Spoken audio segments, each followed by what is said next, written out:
ನೋಡಿ, ರೈತರ ಹಿತ ಮುಖ್ಯ, ಎರಡನೇದು ಚುನಾವಣೆ. ಹಾಗಾಗಿ ನಮ್ಮ ಹೋರಾಟ ಇಲ್ಲಿವರೆಗೂ ಇದ್ದಿದ್ದು ರೈತರಿಗೆ ನ್ಯಾಯ ಕೊಡಿಸ್ಬೇಕು.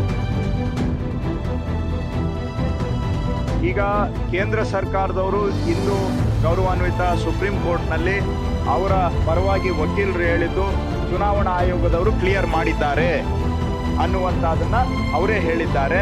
ಯಾಕಂದ್ರೆ ಮೊದಲು ಸುಮ್ಮನೆ ಈಗ ಚುನಾವಣೆ ಘೋಷಣೆ ಆಗಿದ್ದು ಮಾರ್ಚ್ 16ನೇ ತಾರೀಕು, ಅದಕ್ಕೆ ಮೊದಲೇ 4 ತಿಂಗಳು ಕಡತ ಇವ್ರ ಹತ್ರ ಬಿದ್ದಿತ್ತು. 4-5 ತಿಂಗಳು, 5 ತಿಂಗಳು ಏನು ಮಾಡದೆ ಮಾರ್ಚ್ 16ನೇ ತಾರೀಕು ಆದ್ಮೇಲೆ ಚುನಾವಣಾ ಆಯೋಗಕ್ಕೆ ಬೆರಳು ತೋರಿಸ್ತಾ ಇದ್ರು. ಆದ್ರೆ ಚುನಾವಣಾ ಆಯೋಗದವರು ಕೂಡ ಈಗ ಇದಕ್ಕೆ ಅಡ್ಡಿ ಇಲ್ಲ, ಮುಂದುವರಿಬಹುದು ಅಂತ ಕ್ಲಿಯರೆನ್ಸ್ ಕೊಟ್ಟಿದ್ದಾರೆ. ಹಾಗಾಗಿ ಇದು ಚುನಾವಣಾ ಆಯೋಗದ ಅಡ್ಡಿ ಇಲ್ಲ ಅನ್ನುವಂಥದ್ದನ್ನ ಕೇಂದ್ರ ಸರ್ಕಾರವೇ ಇವತ್ತು ಕೋರ್ಟ್ನಲ್ಲಿ ಹೇಳಿದೆ.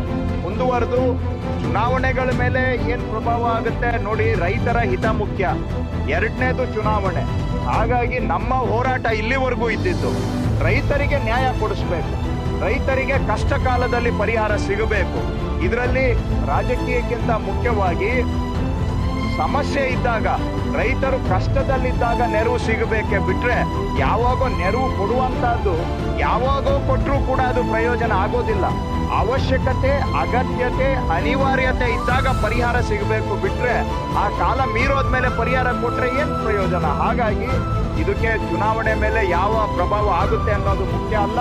ಕರ್ನಾಟಕ ಸರ್ಕಾರ ರೈತರ ಪರವಾಗಿ ಹೋರಾಟ ಮಾಡಿದೆ, ನಮ್ಮ ನಿಲುವು ಸ್ಪಷ್ಟವಾಗಿದೆ.